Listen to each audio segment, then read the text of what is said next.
Hello नमस्कार साथियों, Dushyant civil classes में आप सभी लोगों का स्वागत है, हार्दिक अभिनंदन है। आज की इस कक्षा और चर्चा के माध्यम से हम लोग प्राचीन भारतीय इतिहास के एक महत्वपूर्ण पहलू को समझने की कोशिश करेंगे और जो महत्वपूर्ण पहलू रहेगा उसमें जो भी एग्जामिनेशन ओरिएंटेड क्वेश्चंस जनरेट हो सकते हैं, हमारी कैलकुलेशन कुछ ऐसी भी हो जानी चाहिए।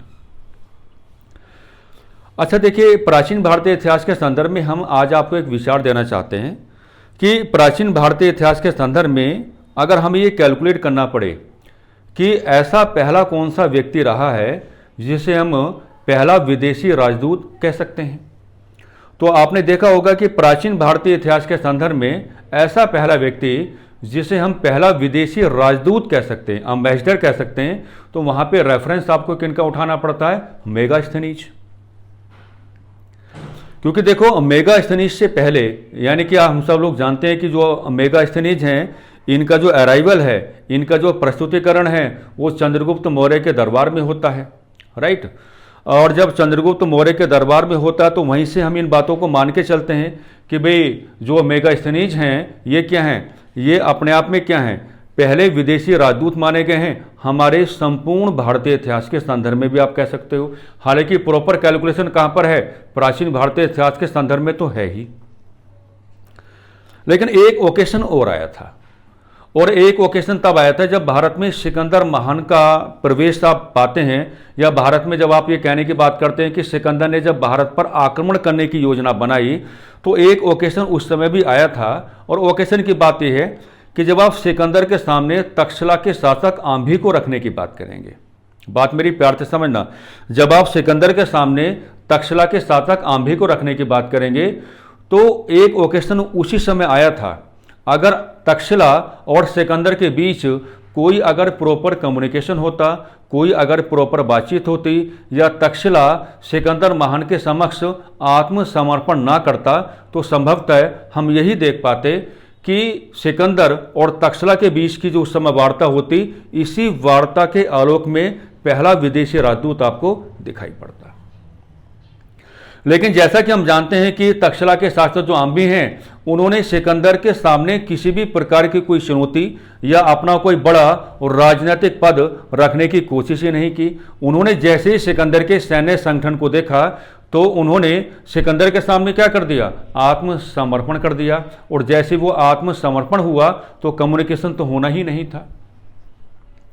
तक्षशिला के शासक आंभी ने सिकंदर महान की राजनीतिक अधीनता को स्वीकार किया, ये एक अलग बात है, बल्कि सिकंदर महान को क्या है? अपना सिंहासन तक सौंप दिया और कहा कि भारत में जो आने वाले क्षेत्र हैं, यानी कि तक्षशिला से जो आने वाले क्षेत्र हैं या जो आगे के क्षेत्र हैं, वहां अगर आपको जो भी अपने सैन्य अभियानों का संचालन करवाना है तो ये सभी प्रकार के सैन्य अभियानों के संचालन के संदर्भ में तक्षशिला हमेशा आपको सहयोग करता रहेगा। तो मैंने वो ओकेशन आपके सामने रखा। क्या रखा? मैंने वो ओकेशन आपके सामने रखा, और उस ओकेशन के माध्यम से आपको मैंने समझाने की कोशिश की है कि पहला विदेशी राजदूत तो आपको वहीं मिलना चाहिए था, लेकिन वहां पर ऐसा ओकेशन आने के बावजूद भी वो कहानी बन नहीं पाई। तो फाइनली आज के बाद आप कहेंगे कि संपूर्ण भारतीय इतिहास के संदर्भ में अगर आपको बात करनी हो, या प्राचीन भारतीय इतिहास के संदर्भ में आपको अपना कोई respective and very positive discussion करके चलना हो, तो पहला विदेशी राजदूत तो माना जाएगा, वहां आपका प्रॉपर आंसर क्या होना चाहिए? मेगास्थनीज ही होना चाहिए। कहानी बनाते हैं। कहानी हम ऐसे बनाएंगे कि जो मान लीजिए मैंने रफली आपके सामने क्या बनाया? इंडिया का मैप इस तरीके से आपको बना के दिखाया, और इस इंडिया के मैप में हमने क्या इस्टेब्लिश किया? मान लीजिए ये हमारा क्या हो गया? नॉर्थ वेस्ट फ्रंटियर प्रोविंस हम लेके चले। अच्छा, ये जो आपका नॉर्थ वेस्ट फ्रंटियर प्रोविंस हम लेके चले, और यहां पर हम क्या लेके चले? मगध हम लेके चले। यहां पर हम क्या लेके चले? मगध हम लेके चले। ओके, तो जो मगध है, मगध में आपको रूल किसका दिखाना है? मगध में आपको रूल किसका दिखाना है? तो रूल आप किसका दिखाएंगे? मौर्यान डायनेस्टी, यानी कि मौर्य वंश का आप दिखाएंगे। और मौर्यान डायनेस्टी की ओर से जो आप मेजर करैक्टर कैलकुलेट करने की बात करेंगे, जो आप मेजर करैक्टर कैलकुलेट करने की बात करेंगे, तो जो मेजर करैक्टर आपका बनेगा कौन बनेगा? चंद्रगुप्ता मौर्य साहब बन जाएंगे। आप क्या कहेंगे? चंद्रगुप्ता मौर्य। चंद्रगुप्ता मौर्य आप क्या है लेकर के चलेंगे। डन। अब जो आपका नॉर्थ वेस्ट फ्रंटियर प्रोविंस है, यहां पर आपको दिखाना पड़ेगा क्या? पॉलिटिकल डोमिनियन आपको डिस्कस करना पड़ेगा। यहां पर आपको पॉलिटिकल डोमिनियन आप डिस्कस करके चलेंगे। और ये जो आपका पॉलिटिकल डोमिनियन होगा, ये आपको किसकी ओर से दिखाना है? On the behalf of Greeks. On the behalf of Greeks आप लेकर के चलेंगे। ठीक है। और जो आपके ग्रीक्स होंगे, ग्रीक्स की ओर से जो मेजर करैक्टर आप लोग यहां फिलहाल आप कैलकुलेट करने वाले हैं, तो जो मेजर करैक्टर आपके बनेंगे, तो मेजर करैक्टर जो आपके बनते हैं कौन बनते हैं? आप क्या कहेंगे जी? आप कहेंगे सेलुकस। आप क्या कहेंगे? सेलुकस निकेटर कहेंगे। सेलुकस निकेटर आप कहेंगे। क्या कहेंगे? सेलुकस निकेटर आप कहेंगे। मैंने पूरा बैकग्राउंड आपको क्या यहां पर बना के दिखा दिया है। अब देखिए, जैसे आप लोग यह कहते हैं, जैसे आप एक रेफरेंस इनके अगेंस्ट किसका रखेंगे? चंद्रगुप्ता मौर्य का रखने की बात करेंगे। चंद्रगुप्ता मौर्य का रेफरेंस जैसे आप इनके अगेंस्ट रखने की बात करेंगे, तो हम आपको एक सवाल यहाँ पे और देते हैं। चंद्रगुप्ता मौर्य को क्या कहा जाता है? लिबरेटर ऑफ इंडिया कहा जाता है। क्या कहा जाता है? लिबरेटर ऑफ इंडिया कहा जाता है। आप हिंदी में क्या कहेंगे? चंद्रगुप्त मौर्य को क्या कहा जाता है? भारत का मुक्तिदाता कहा जाता है। क्योंकि 305 एडी में, यानी कि 305 बीसी में चंद्रगुप्ता मौर्य तथा सेलुकस निकेटर के बीच एक हम कहेंगे राजनीतिक संघर्ष आपको दिखाई पड़ता है। आप इसको युद्ध ना कहें, क्योंकि युद्ध का वर्णन नहीं है या किसी युद्ध के रूप में किसी नाम का वर्णन नहीं है। तो मैं हमेशा ये कहता रहा हूं कि 305 बीसी में जो कुछ उस समय हुआ, यानी कि 305 बीसी में उस समय जो कुछ भी हुआ, उसको आप सेलुकस निकेटर तथा चंद्रगुप्ता मौर्य के बीच एक पॉलिटिकल कन्फ्लिक्ट आप कह सकते हैं, एक राजनीतिक संघर्ष आप कह सकते हैं। और इसी राजनीतिक संघर्ष में चंद्रगुप्ता मौर्य ने सेलुकस निकेटर को डिफीट करने का कार्य किया। एक संधि आती है, तो हमें आज उस संधि के प्रावधान कैलकुलेट करके नहीं चलने हैं। उस संधि के प्रावधान तो हम किसी और दिन कैलकुलेट कर लेंगे। यानी कि इस पॉलिटिकल कन्फ्लिक्ट का जो कंक्लूजन आप निकाल के चलेंगे, हम कहेंगे कि Chandragupta Maurya defeated to Seleucus Nicator, यानी कि सेलुकस निकेटर जो हैं वो चंद्रगुप्ता मौर्य के हाथों हार का सामना करना पड़ता है उनको। उसके बाद क्या है? एक संधि होती है, और उसी संधि के माध्यम से सेलुकस निकेटर मेगास्थनीज को अपना राजदूत बना करके किसके दरबार में भेजते हैं? चंद्रगुप्ता मौर्य के दरबार में भेजते हैं। यही कारण है कि ऐसा डिस्कशन यहां से पहले कभी आपको नहीं दिखाई पड़ता। इसलिए आप हमेशा ये मान के चलेंगे कि जो मेगास्थनीज हैं वो क्या हैं? संपूर्ण भारतीय इतिहास के संदर्भ में या प्राचीन भारतीय इतिहास के संदर्भ में फर्स्ट फॉरेन एम्बेसडर माने गए हैं, पहले विदेशी राजदूत माने गए हैं। इसका थोड़ा बैकग्राउंड मुझे आपको देकर के चलना था। बैकग्राउंड मैंने आपको बताने की कोशिश की है, और मैंने फर्स्ट ओकेशन भी आपके सामने रख दिया है कि फर्स्ट ओकेशन जो आया था वो सिकंदर महान के समय में आया था, लेकिन वहां पर ऐसी कोई प्रॉपर कैलकुलेशन बन नहीं पाई। इस नाते आपको हमेशा यही कह के चलना पड़ेगा कि संपूर्ण प्राचीन भारतीय इतिहास का मामला आप ले लो, चाहे प्राचीन भारतीय इतिहास का ही आप मामला ले लो, लेकिन जो पहले विदेशी राजदूत आपके माने जाएंगे उनका रेफरेंस आपको कैसे लेना है? एज अ मेगास्थनीज आप रेफरेंस क्या है लेकर के चलेंगे। ये चर्चा मैंने क्यों की? एक तो यही बिंदु मुझे आपके माइंड में हमेशा हमेशा के लिए क्या है इस्टेब्लिश करके चलना था। अब देखिए, जो मेगास्थनीज हैं, मैंने ये चर्चा क्यों की है, आप इस बात को थोड़ा क्या है समझ के चलेंगे। तो जो मेगास्थनीज आपके सामने आते हैं, मान लीजिए हमने लिखा मेगास्थनीज, तो मेगास्थनीज का एक फेमस अकाउंट आप देखते हैं। मेगास्थनीज आपका एक फेमस अकाउंट आपके सामने आता है, और ये जो फेमस अकाउंट आपके सामने आता है इसको आप क्या कहते हैं? इंडिका आप कहते हैं। इसको आप क्या कहते हैं? इंडिका आप कहते हैं। और इंडिका की अगर लैंग्वेज आपसे पुटअप करने की बात करें, इंडिया की जो इंडिका है अगर उसकी लैंग्वेज आपसे पुटअप करने की बात करें तो लैंग्वेज आप हमेशा क्या बताएंगे? ग्रीक बताएंगे। यानी कि लैंग्वेज हमेशा क्या बताएंगे? ग्रीक, दैट मीन्स यूनानी भाषा आप बताएंगे। अब अगर हम इंडिका को आधार बना लेते हैं, अगर हम इंडिका को आधार बना के चलते हैं तो जो इंडिका है, इंडिका में क्या है, डिस्कशन अबाउट पाटलिपुत्रा। इंडिका में आपको क्या मिलता है, डिस्कशन, और किसके बारे में मिलता है, डिस्कशन अबाउट पाटलिपुत्रा आपको दिखाई पड़ता है। डिस्कशन अबाउट पाटलिपुत्रा आपको क्या है, दिखाई पड़ता है। अब ये देखो जो पाटलिपुत्रा है, पाटलिपुत्र का जो आपका पाटलिपुत्रा है, पाटलिपुत्रा को मेगास्थनीज साहब ने क्या कहा, एक क्वेश्चन तो आप ये निकालो। तो पाटलिपुत्रा को जो मेगास्थनीज साहब उन्होंने कहा था पालीब्रोथा, पालीब्रोथा। और पालीब्रोथा का मतलब क्या होगा, आ सिटी, मतलब क्या होता है कि a city having many gates, many gates, a city having many gates. हम ये भी साथ साथ आपको बताना चाहेंगे कि पाटलिपुत्र को लेकर के दो प्रकार के रेफरेंसेस आपको पूछे जाते हैं। या तो आपसे ये पुट अप कर लेगा कि पाटलिपुत्र को मेगास्थनीज ने क्या कहा, तो आपका आंसर क्या होगा, पालीब्रोथा होगा। या वो ऐसे भी बात कर सकता है कि यूनानियों ने पाटलिपुत्र को या पाटलिपुत्रा को क्या कह करके संबोधित किया, तो वहां भी आपका क्या आंसर क्या होगा, पालीब्रोथा होगा। कई बार वो प्रयाग प्रशस्ति, प्रयाग प्रशस्ति का रेफरेंस भी आपके सामने क्या रखने की कोशिश करता है, और प्रयाग प्रशस्ति के बिहाफ पे आपसे ये पुटअप करने की कोशिश करता है कि प्रयाग प्रशस्ति को, प्रयाग प्रशस्ति में सॉरी, पाटलिपुत्र को क्या कहा गया। तो प्रयाग प्रशस्ति में पाटलिपुत्र के लिए जिस शब्दावली का प्रयोग किया गया उसको आप कहेंगे पुष्पनगर, उसको आप क्या कहेंगे, पुष्पनगर। आपको क्या करके चलना पड़ेगा। अब इंडिका में जो पाटलिपुत्र का बारे में डिस्कशन है, तो एक तो हमने ये बता दिया कि पाटलिपुत्र को आप क्या मान के चलेंगे, तो क्या कहा गया, पालीब्रोथा कहा गया।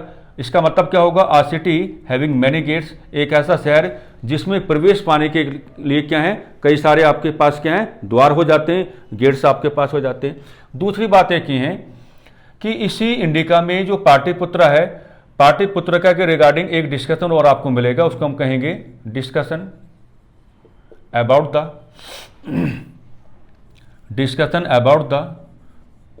Administration, discussion about the administration, discussion about the administration of Pataliputra city, of Pataliputra city.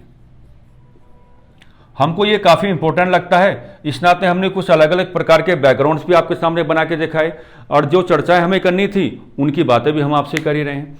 तो इंडिका में आपको ये भी लेकर के चलना पड़ेगा, यहाँ से क्वेश्चन काफ़ी टिपिकल नेचर का बन जाता है। और अगर आपको ये अप्रोच करना पड़ जाए कि पाटलिपुत्रा का जो एडमिनिस्ट्रेशन है रिगार्डिंग दिस जो इंडिका है उसकी अपनी प्रॉपर कैलकुलेशंस क्या है, तो अगर ये मामला पार्ट ऑफ द एग्जामिनेशन है तो क्वेश्चन अपने आप ही क्या हो जाएगा, टिपिकल नेचर का हो जाएगा। तो क्वेश्चन अगर टिपिकल नेचर का अपने आप को बना के चलता है तो आप उसका बड़े प्यार के साथ सामना कर पाएं। इस नाते ये चर्चाएं हम लोग क्या कर भी रहे हैं, और साथ ही साथ जो अदर इंपोर्टेंट्स आपके रेफरेंसेस जोड़ने चाहिए हम उनके बारे में भी क्या है कैलकुलेशन करके चल ही रहे हैं, क्योंकि हमको तो अपनी कहानी क्या बनानी है, पॉजिटिव बनानी है। हमको तो अपनी कहानी कैसी बनानी है, एग्जामिनेशन ओरिएंटेड बनानी है। ठीक है, अब इसको समझेंगे कैसे, इसको ऐसे समझेंगे कि मेगास्थनीज साहब ये बताते हैं कि पाटलिपुत्र का जो एडमिनिस्ट्रेशन है, यानी कि पाटलिपुत्र का जो प्रशासन है ना, उसमें क्या है, पाटलिपुत्र का जो प्रशासन है उसके रिगार्डिंग वो कहते हैं कि 6 कमिटीज आपको दिखाई पड़ी, यानी कि पाटलिपुत्र के प्रशासन के संदर्भ में 6 प्रकार की समितियां आपको दिखाई पड़ी, और प्रत्येक कमेटी में है ना, प्रत्येक कमेटी में क्या आपके 5 मेंबर्स आपको दिखाई पड़े, प्रत्येक कमेटी में क्या आपको 5 मेंबर्स आपको दिखाई पड़े। इसका मतलब क्या होगा कि मेगास्थनीज आपको ये समझाने की बात करते हैं कि पाटलिपुत्र का जो कंप्लीट एडमिनिस्ट्रेशन है रिगार्डिंग दिस 30% आपको दिखाई पड़ते हैं, यानी कि 30 लोगों को पाटलिपुत्र का जो आपका प्रशासन है उसकी जिम्मेदारी संभालने का मौका दिया गया है, या ये कर्तव्य क्या है, हैंडओवर किया गया है। अब चर्चा मैंने इस नाते रखी क्योंकि एग्जामिनेशन में कैलकुलेशन क्या होगी, अब उस पर बात कर लेते हैं। एग्जामिनेशन में वो क्या करेगा कि जो 6 कमिटीज आपके सामने हैं, इन 6 कमिटीज का जो आपका फंक्शनल ग्राउंड है, यानी कि ये जो आपके सामने 6 प्रकार की समितियां आती हैं, इनके जो अपने कार्य क्षेत्र रहे हैं उन कार्य क्षेत्र के बारे में आपसे कई बार बातचीत हो भी रखी है और आगे भी होती रहेगी। कैसे अप्रोच करना पड़ता है? देखो ऐसे अप्रोच करना पड़ता है, जैसे मान लीजिए आपने क्या कहा, फर्स्ट कमेटी। जैसे मान लीजिए आपने क्या कहा, फर्स्ट कमेटी। तो फर्स्ट कमेटी का मतलब क्या होगा? फर्स्ट कमेटी का मतलब ये होगा कि फर्स्ट कमेटी जो है ये इंस्पेक्शन करने का काम करेगी। फर्स्ट कमेटी जो आपका है ये इंस्पेक्शन करने का काम करेगी, या फर्स्ट कमेटी जो है अपना रेगुलेशन लेकर के आएगी, इंस्पेक्शन करने का काम करेगी, या फर्स्ट कमेटी क्या है अपना रेगुलेशन लेकर के आएगी। और ये जो रेगुलेशन होगा तो रिगार्डिंग टू इंडस्ट्रीज होगा। रिगार्डिंग टू आप सीधा सीधा कहेंगे, ये फंक्शनल ग्राउंड बन जाएगा पहली कमेटी का। रिगार्डिंग टू इंडस्ट्रीज आप लेकर के चलेंगे, उद्योगों के बारे में आपको क्या है बात करनी है।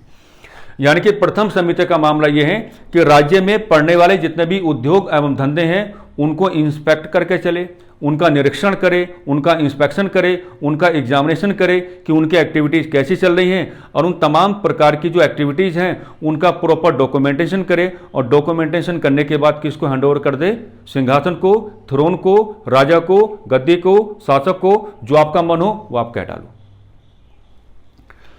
सेकंड कमेटी कई बार एग्जामिनेशन का पार्ट बनी है भाई। सेकंड कमेटी जो है ये वेरी वेरी मोस्ट इंपॉर्टेंट। इस पर चिड़िया बैठा दो, और चिड़िया ऐसे बैठाओ जो आपके रहे कंट्रोल में, उड़ ना जाए। उड़ जाएगी तो आपका क्या हो जाएगा? नुकसान हो जाएगा। सेकंड कमेटी का मामला ये होगा कि सेकंड कमेटी को जो रेस्पॉन्सिबिलिटी दी गई है उसमें क्या है? केयरिंग है। उसमें क्या केयरिंग है? केयरिंग का मतलब क्या होगा कि जो भी आपके फॉरेनर्स हैं, जो भी आपके फॉरेनर्स हैं, यानी कि जो भी आपके क्या हैं विदेशी हैं, है ना, यानी कि पाटलिपुत्र में आने वाले जो भी आपके फॉरेनर्स हैं या पाटलिपुत्र में आने वाले जो भी आपके विदेशी हैं, इन विदेशियों को आपको क्या देनी है? इनको फैसिलिटीज आपको प्रोवाइड करानी है। तो सेकंड कमेटी का मामला ये रहेगा कि पाटलिपुत्र सिटी में आने वाले जो भी विदेशी हैं उनको असुविधाओं का सामना ना करना पड़े। तो ये जिम्मेदारी सेकंड कमेटी की रहेगी कि भी आपको विदेशियों का अच्छा वेलकम करके चलना है। और जब आप विदेशियों का अच्छा वेलकम करके चलेंगे तो जाहिर सी बात है कि उनको होने वाली जो असुविधाएं हैं, जो इनकन्वीनियंसेस हैं, आप उनको सॉर्ट आउट करके चलेंगे। और आप उनको क्या देंगे? कन्वीनियंस देने की बात करेंगे, फैसिलिटीज देने की बात करेंगे।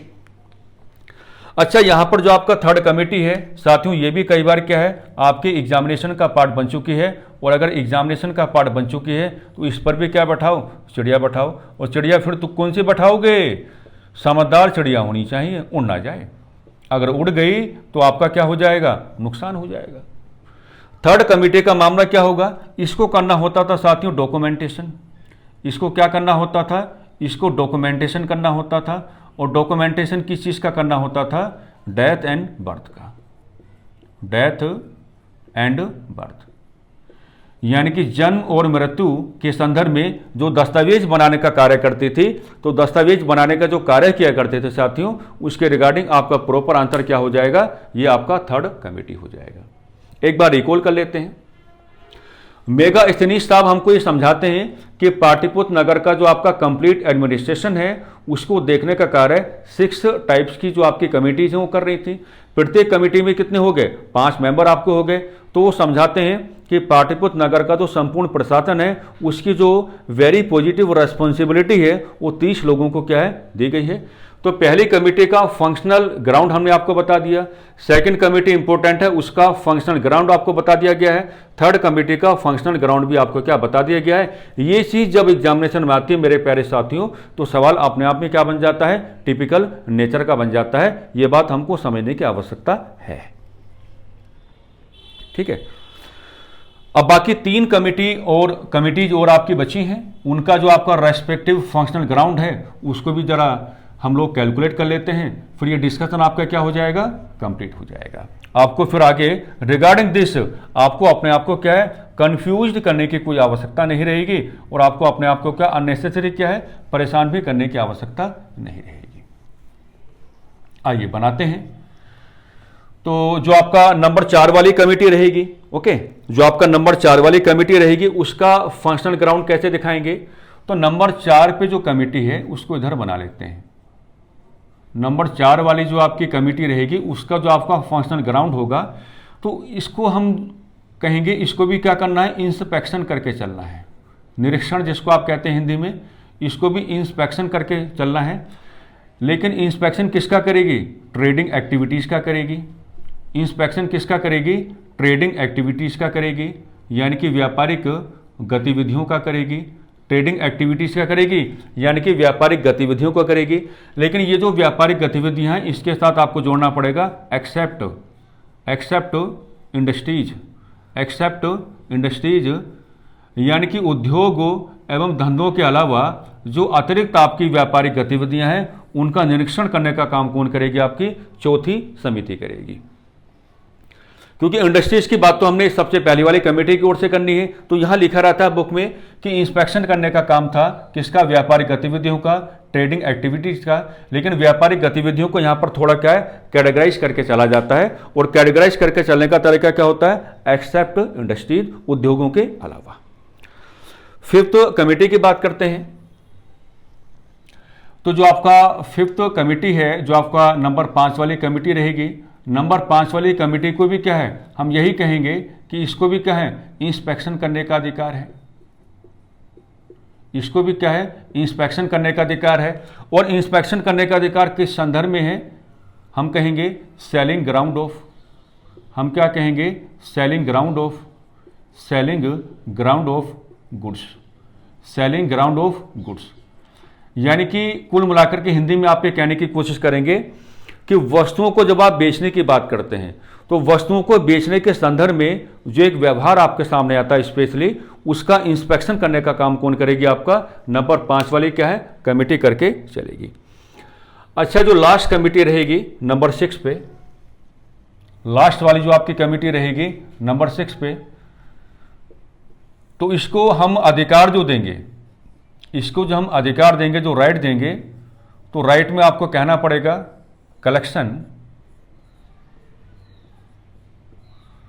Collection of tax on selling goods. यानी कि जिन वस्तुओं का आप बेचने की बात कर रहे हैं, तो बेचने के माध्यम से जो आर्थिक व्यवहार आप अपनाए हुए हैं, उसी आर्थिक व्यवहार के संदर्भ में नंबर 6वीं वाली जो आपकी समिति यहां पे रहेगी, उस समिति को टैक्स का कलेक्शन करने का अधिकार दिया गया।